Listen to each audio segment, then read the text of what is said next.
Du parcours de Joseph Kabila, peu de personnes peuvent esquisser une biographie crédible sans sombrer dans le mythe ou tout simplement l'omission.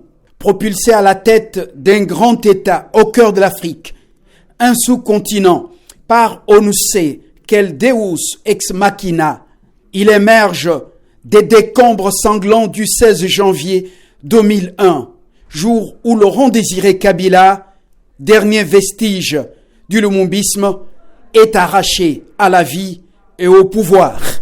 En héritage douteux, le jeune Joseph, à peine trentaine, un âge probable pour beaucoup, s'impose sans vernis, sans légitimité, sans expérience, comme une pièce rapportée d'un théâtre d'ombre.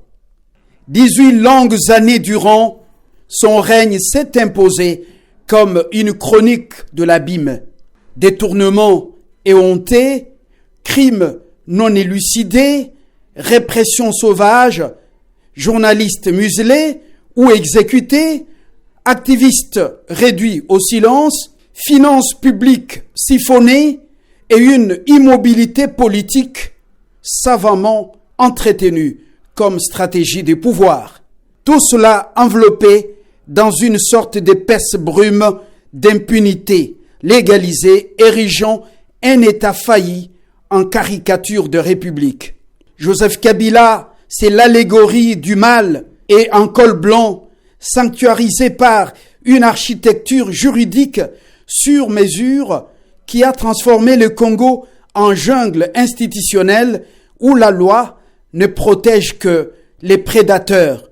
Délogé du sommet en 2018, il persiste néanmoins à hanter la scène politique congolaise comme un spectre malveillant, ourdissant, selon des persistantes rumeurs, un nouveau chapitre d'usurpation. Mais le temps de l'oubli volontaire est révolu. Kabila devrait désormais se conjuguer au passé et ses oracles de chaos finir noyés dans les flammes de l'histoire congolaise. Car un peuple éveillé ne se laisse pas crucifier deux fois. Et dans l'ombre du présent se profile déjà l'aube d'un triomphe. Le triomphe d'un peuple congolais déterminé à en finir avec ces 3 décennies de l'enfer sous l'emprise du Rwanda.